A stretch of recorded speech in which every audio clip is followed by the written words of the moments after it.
하둘셋 하둘셋. 안녕하십니까. 사마에럴입니다. 송덕수 교수님저 제10판 신민법 강의 1440페이지 3번의 임차인의 권리 의무 보겠습니다.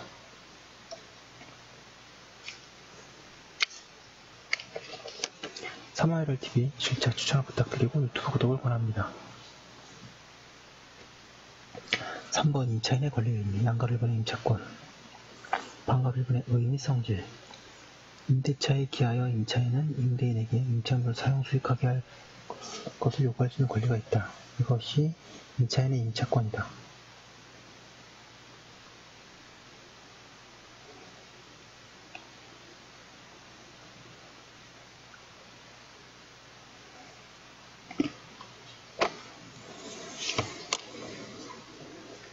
임차권은 하나의 채권이며 다만 부동산 임차권은 물건의 특성도 어느 정도 진입하는 점에서 특수할 뿐이다.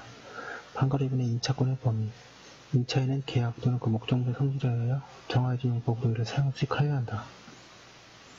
그리고 임차인은 임대인의 승낙 없이 입지물을 타인에게 사용 수익하게 하지 못한다. 만약 임차인이 이들을 위반한 경우에는 임대인은 계약을 해지할 수 있고 손해배상을 청구할 수도 있다.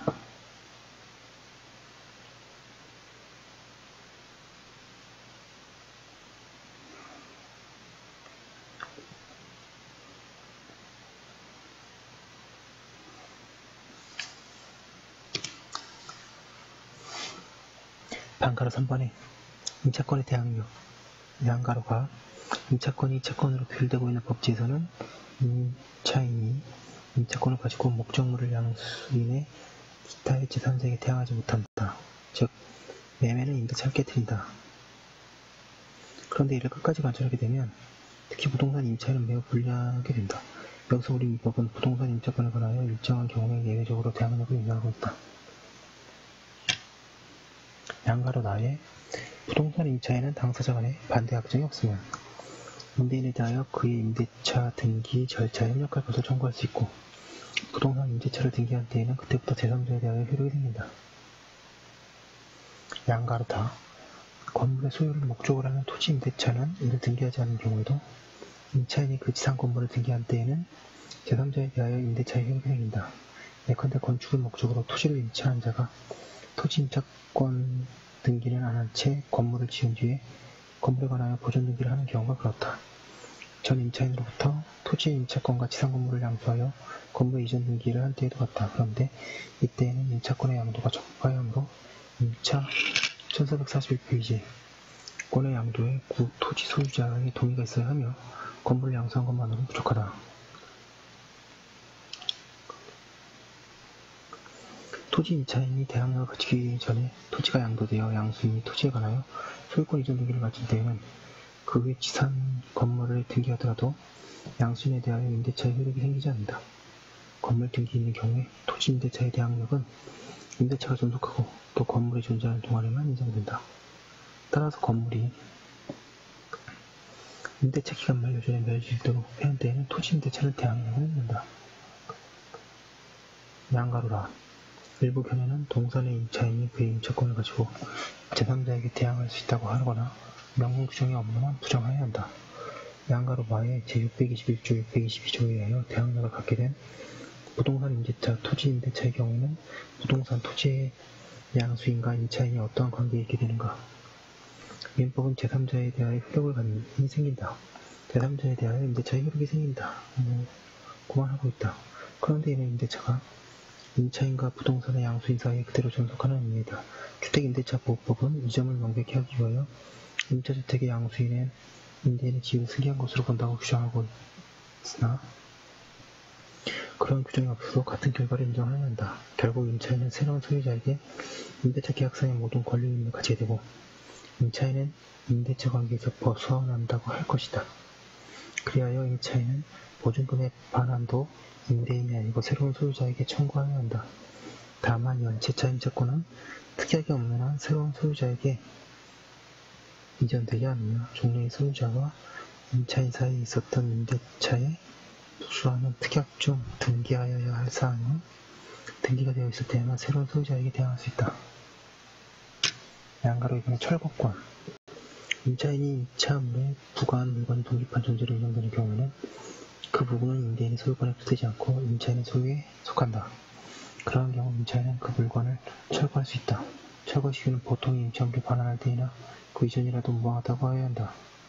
한편 경우에 따라서는 임차인이 철거권과 함께 지상시설 매수 청구권이나 부속물 매수 청구권을 가질 수도 있으며 그때 철거권을 행사하지 않고서 매수 청구권을 행사할 수 있다.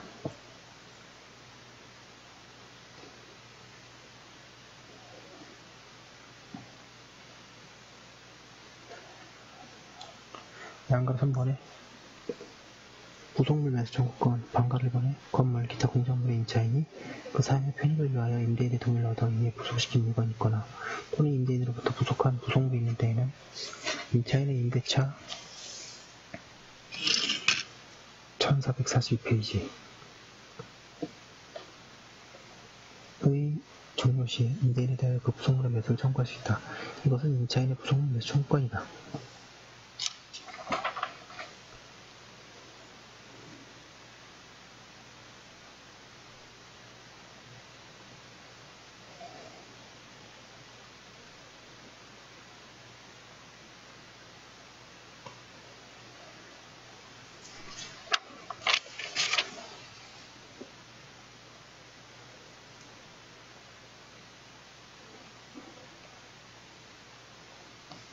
부속물 매수 청구권은 비용상한 건축 철거 청구권, 철거권, 지상물 매수 청구권과 더불어 임차인의 투하자본 회수 수단이 된다. 양가로 가. 여기서 매수 청구의 대상이 되는 부속물은 건물, 기타의 공작물에 부속된 물건으로서 임차인의 소유에 속하고 건물의 구성부분이 되지 않는 것으로서 건물의 사용에 객관적인 편익을 가져오는 물건이고 따라서 부속된 물건이 오로지 임차인의 특수 목적에 사용하기 위하여 부속된 것은 이에 해당하지 않으며 기존 건물과 분리되어 독립한 소유권의 객체가 될 수 없는 증축 부분이나 임대인의 소유에 속하기로 한 부속물은 매수 청구의 대상이 될 수 없다.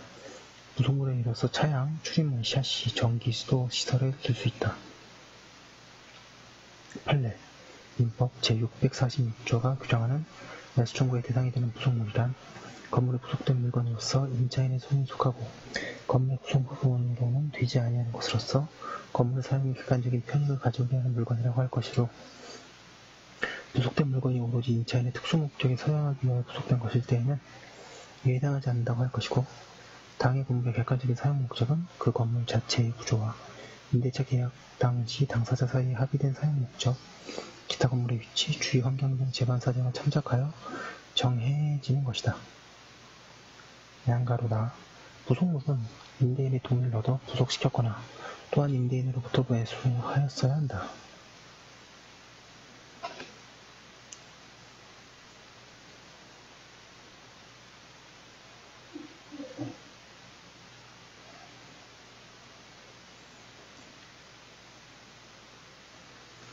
여기의 동의는 임차인의 건물 기타의 공작물의 부속물을 부속시키는 데에 대한 승인이며 일종의 관념의 통지이다. 그리고 부속의 경우 임차인 자신이 부속시켰어야 하는 것은 아니다.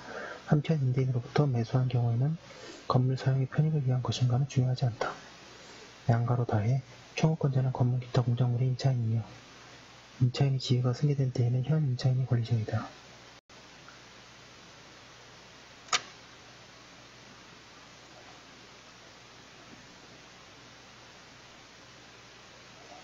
상대방은 원칙적으로 임대인이나 임차권을 가지고 제3자에게 대항할 수 있는 경우 또는 임대인의 지위가 승계된 경우에는 제3자는 새로운 임대인의 상대방이 된다. 전포의 최초 임차인이 임대인 측의 묵시적 동의하에 위의 출입문 샤시 등 영업에 필요한 시설을 부속시킨 후에 전포의 소유권이 임차 보증금 반환 채무와 함께 현 임대인에게 전되고 전포의 임차권도 임대인과의 사이에 시설비 지급 여부 또는 임차인의 원상의무 의무에 관한 아무런 정의 없이 현 임차인에게 전전승계되었다면 그 시설 대금이 이미 임차인 측에 지급되었다거나 임차인의 1443페이지 지위가 승계될 당시 유리 출입문 등의 시설은 양도 대상에서 특히 제외하기로 약정되었다는 등의 특별한 사정이 없는 한 인정되지 않는 한 종전 임차인의 지위를 승계한 현 임차인으로서는 임차기간의 만료로 임대차가 종료됨에 있어 임대인에 대하여 부속물 매수 청구권을 행사할 수 있다. 양가로라. 부속물 매수 청구권이 생기는 것은 임대차가 종료한 때이며 종료의 원인은 묻지 않는다. 따라서 임차인의 채무불이행은 이유로 해지된 때에도 임차인은 매수 청구를 할 수 있다. 그러나 판례는 매수 청구권을 부인한다. 임차인의 채무불이행을 이유로 해지된 때에는 판례는 매수 청구권을 부인한다. 작년 법행에가 아주 중요한 문제로 나왔었고요. 부속 매수 청구권의 행사 기간은 필요비, 유익비의 상환 청구권과 달리 제한이 없다. 양가로마 제646조는 편면적 강행 규정이다. 주의할 것은 임차인이 부속 매수 청구권을 포기하는 약정을 하였다고 하여 그 약정이 언제나 무효로 되지는 않는다는 점이다. 가령 임차 보증금과 차임을 저렴하게 해주거나 원상의 의무를 면해주는 것, 사정이 있는 때에는 임차인에게 불리하지 않아서 무효로 되지 않을 수 있다. 한편 제646조는 일사용을 위한 임대차에는 적용되지 않는다. 양가로 2번 임차인의 부속 매수 청구권은 형성권이다.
계속해서 보겠습니다.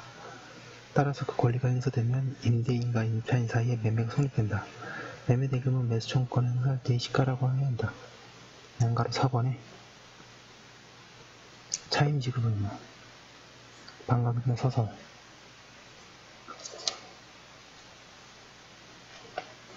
임대차에 기하여 임차인은 차임을 지급할 의무가 있다.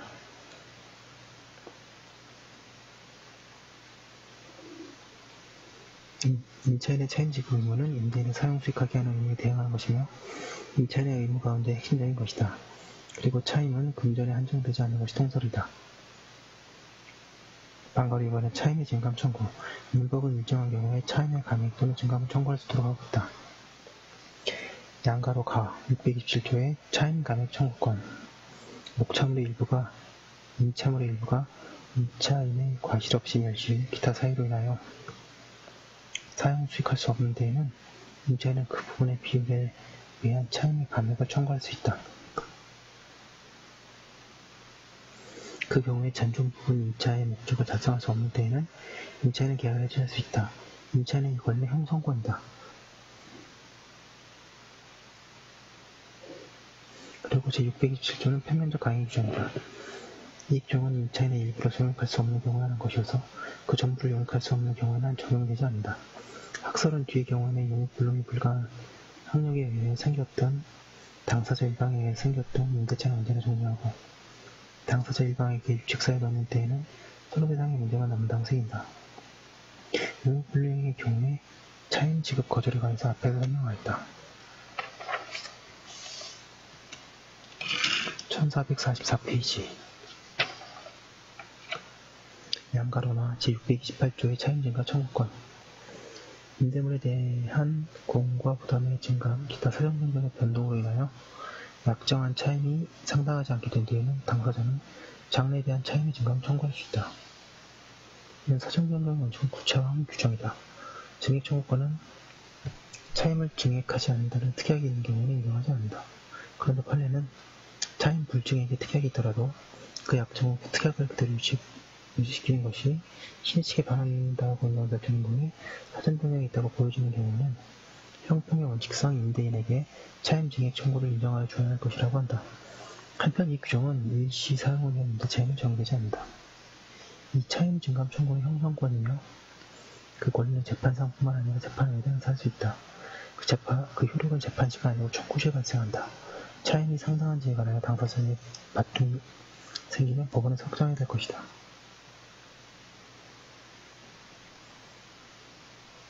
방가로 3번의 차임의 지급 시기. 차임의 지급 시기는 당사자가 계약으로 자유롭게 정할 수 있다. 그러한 특약이 없고 또한 다른 관습이 없으면 동상 건물 대지에 관해서는 매월 말에 대지가 다른 토지에 대해서는 매년 말에 지급하여야 한다. 그러나 수확에 있는 임차물에 대하여 그 수확권에 지체 없이 지급하여야 한다. 방가로 4번에 부동산 임대인의 법정 권법권. 민법은 임대차의 차임채권, 기타의 채권을 보호하기 위하여 일정한 경우 법률상 당연실권 등 저당권 등을 도구로 하고 있다. 동그라미 1번 토지 임대인이 임대차에 대한 채권에 의하여 임차시의 부속 또는 그 사용의 편익을 공용하는 임차인의 소유 동산 및 그 토지의 과실을 압류한 때에는 질권과 동일한 효력이 있다. 동그라미 2번 토지 임대인이 변제기에 경고한 후에 최후 2년의 차임채권에 의하여 그 지상에 있는 임대차 소유의 건물을 압류한 때에는 저당권과 동일한 효력이 있다. 동그라미 3번 건물 기타 공작물의 임대인이 임대차에 관한 채권에 의하여 그 건물 기타 공작물에 부속한 임차인 소유의 동산을 압류한 때에는 질권과 동일한 효력이 있다. 4번 위의 일사는 시사용을 위한 임대차에는 적용되지 않는다.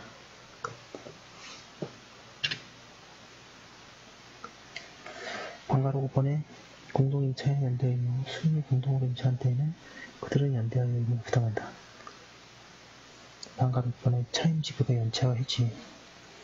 양가로가 건물 기타 공작물의 임대차에 있어서 임차인의 차임 연체액이 이기 차임액에 달하는 때에는 임대인은 계약을 해지할 수 있다. 여기에 이기는 연속을 할 필요가 없으며 연체한 차임의 합산액이 이 기분에 달하면 된다. 여기에 해지를 위해서 추가를 할 필요도 없다. 1445페이지 제640조는 주택임대차 보호법에 적용을 받는 주택임대차에도 적용된다. 상가 건물 임대차 보호법에는 특별규정이 있으나 주임법에는 특별규정이 없기 때문이다. 따라서 주택의 임대인이라도 임차인 차임 연체액이 이기의 차임액이 이르는 데에는 임대차 계약을 해지할 수 있다.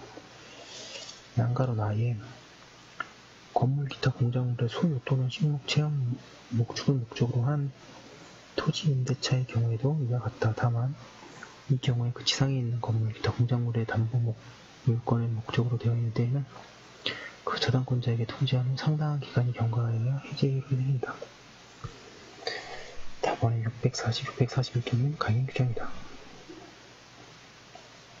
양가로 번의 임차물 보관 의무. 임차인은 임차물을 임대인에게 반환할 때까지 선량한 관리자의 주의를 가지고 보관할 의무가 있다. 임차인이 의무를 위반하여 목적물을 멸실수선하면 채무불이행 책임을 진다. 임차물이 훼손된 경우에 손해배상의 법률 수리나 원상 복구가 불가능하면 훼손 당시 임차물의 교환가치이고 수리나 원상 복구가 가능하다면 그 수리비나 원상 복구비일 것이다. 그러나 임차물의 교환가치 감소분을 현저하게 넘는 때에는 임차물의 교환가치 감소분으로 제한되어야 한다. 임차인의 보관 의무 위반이 있는 경우에 임대인이 임차인의 의무 위반하였음을 증명할 필요가 없고 임차인이 의무 위반이 없었음을 증명하여야 한다. 방가로 2번에 임차물이 수리를 요하거나 임차물에 대하여 권리를 주장하는 자가 있는 때에는 임차인은 지체 없이 임대인에게도 통지하여야 한다.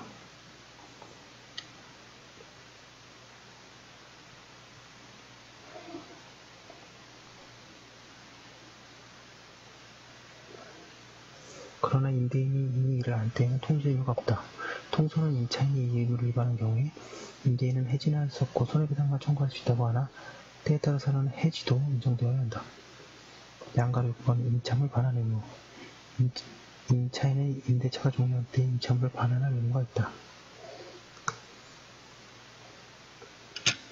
반환은 반환의 상대방은 임대인이고 다만 임차인이 제3자에게도 효력을 가지거나 임대인의 지위가 승계될 때에는 임차인의 양수인이 상대방이 된다.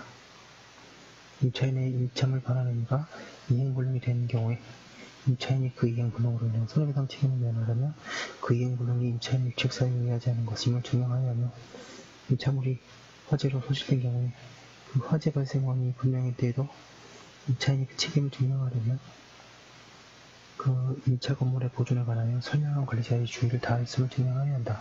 그리고 이러한 범위는 임대차의 종료 당시 임차 목적물 반환 채무가 이행불능 상태는 아니지만 반환된 임차 건물이 1446페이지 화재로 인하여 훼손되었음을 이뤄 손해배상을 구하는 경우에도 동일하게 적용되어 나아가 그 임대차 계약이 임대인의 수선 의무 자체로 해지된 경우라도 마찬가지이다.